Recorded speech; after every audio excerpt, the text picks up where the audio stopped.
And welcome in everyone to Reckham247.com, and it's finally here. This is our recruiting wrap-up. Daniel Pauling, they're on the dotted lines. It is done. Are you happy? It's been a long day.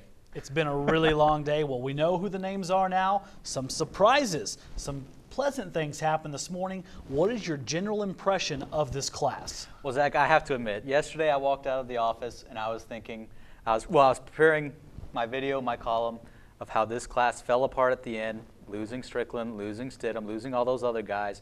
I thought they were going to be maybe a top 40 or about a 40 class in the nation. And I told you yesterday, I said, if everything goes right, maybe they get into the low 30s. Well, Tech's at 33 right now. Yep. They got lucky that they were able to bring in J.F. Thomas, the 4-star wide receiver, former TCU commit.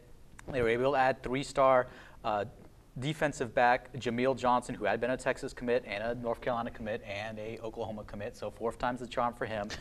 And I mean, that kind of turned it. They decided to follow Emmett Jones, who got hired as the director of player development position at Tech, and that really saved them right there.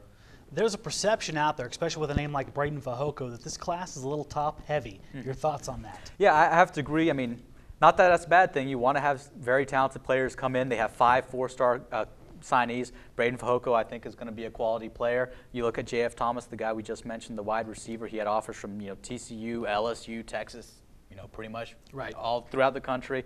Great player. Corey Dauphine, Connor Dyer, Madison Akam-Nonu. Last couple of guys are 2 of the last 3 guys are offensive tackles. You got to have those big boys up front. So they got 5 4-star recruits, and that's definitely a good thing. That's not really something that's happened around here lately. Now, they had a certain number available today. They end up with 19 total. That's a little low. That's low. They had 24 positions available, or 24 scholarships available for this recruiting class. They had 18 commits today. Obviously, one and Braden Fehoko enrolled early, so 19 players total, 5 spots open. Cliff kind of played it off today, saying, "Look, we might be able to add a transfer in later. We might be able to add, another player, a couple of weeks, like a Sam Atoye, a couple of weeks before." Preseason camp, but you're only going to get 1 or 2 guys. I mean, it's not like you're going to fill 5 spots by magic there. It's not something that's going to get filled up. And, every week during the last fall, Mike Smith would come in or another defensive coach, and they'll say, look, we lack depth. The reason we had to send Sam McGuavin out there for 150 plays, or more like 90, but was we didn't have depth. We didn't have guys we can put in there. Pete Robertson had to play way too many snaps a game, at least according to what the Tech coaches were kind of saying. They wanted to get him some rest, but they had to keep sending him out there. They didn't have that depth. Well, I think if they had been able to add 5 more guys, I think that definitely would have helped. Now, we mentioned the surprises. We have to go to the other end of the spectrum. There were some losses. What are the ones we're going to remember?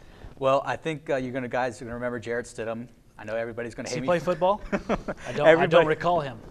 Everybody's going to hate me for bringing him up. Jarrett Stidham is a big loss in this class. They kind of played it off, said, look, we lost Jarrett Stidham too late. So we weren't able to add another quarterback just because we didn't have those relationships. They missed out on Ben Hicks, who's now headed to SMU. They missed out on McLean Carter. They decided not to offer him, but he decided to accept a spot at Incarnate Wood.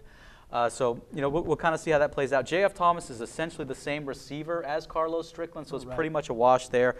J.F. Thomas is the number 22 wide receiver in the country, number 178 player overall. Strickland is the number 20 wide receiver, and the number 165 player overall. Strickland has an inch in height and about 8 to 10 pounds heavier. So they're pretty much the same player. It'll be interesting to kind of see, hey, does one come out ahead of the other in about 4 or 5 years? Absolutely. Let's get into some quick hit stuff. Does that sound fun? All right, let's do it. Here we go. Most talented. First, we'll start on the offensive side of the ball. Well, the guys they really talked up a lot today was on the offensive side of the ball was Tony Brown, 3-star wide receiver. Coach Cheverini, recruited him throughout the processes, and he said, look, this guy is the most talented playmaker in the state of California. And you think about it.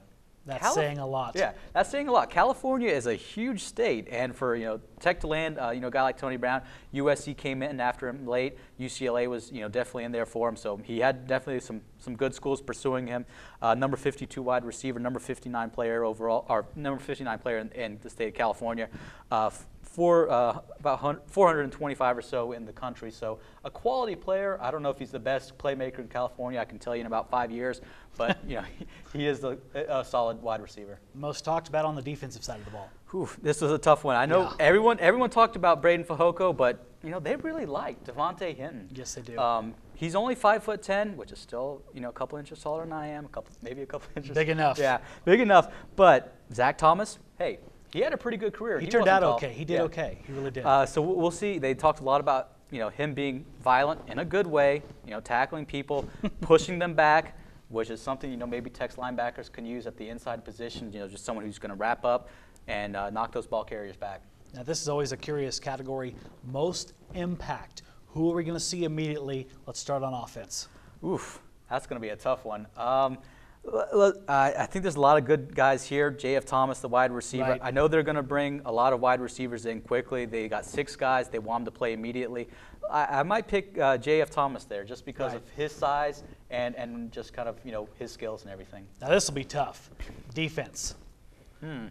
No, Braden Fehoko. I've kind of really developed, all right, I think this guy can be someone who helps Tech out. Someone mentioned today he's bench pressed 225 pounds, as they do at the combine, but more than 40 times, which is kind of hard to believe. A lot. It's definitely a lot. You see at the combine maybe a max of, 30 to 35 or so. He's benched 490 pounds.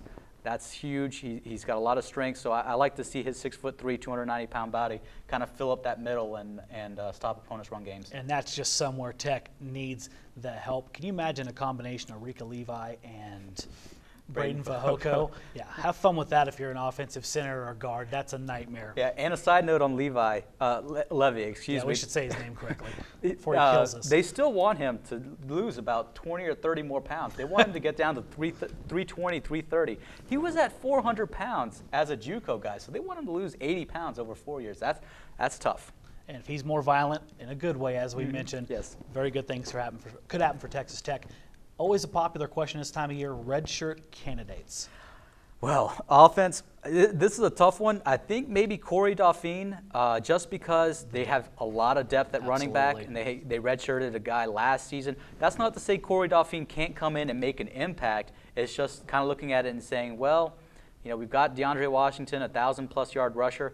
But, if they decide to put Corey Dauphine on the field, and I can't blame him because he's definitely a very talented guy, maybe look at one of those offensive linemen, Terrence Steele or Cody Wheeler.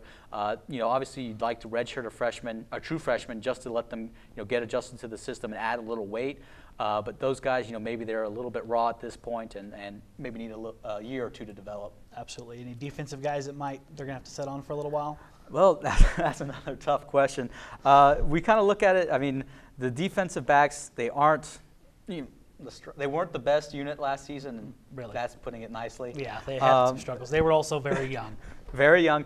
Maybe Christian Taylor, 3-star safety, might be the most likely guy to redshirt there. I think Paul Banks, the 3-star cornerback out of JUCO, I think he'll play immediately. I think Jameel Johnson, they like him as a cornerback. He was rated as a safety, but I think they'll put him out there immediately. Devontae Hinton, I don't think you can sit him just considering what he's done. I think 178 tackles his senior season. That's a lot. Yeah, Broderick Washington and Lonzel Gilmore are 2 guys on the defensive line that might redshirt, or they might play immediately because Tech has a lot of defensive line players graduating. Those guys need experience. Maybe Gilmore adds that 10 pounds he needs. Washington, maybe he kind of switches from the offensive line to the defensive line. Absolutely. Folks, there you have it.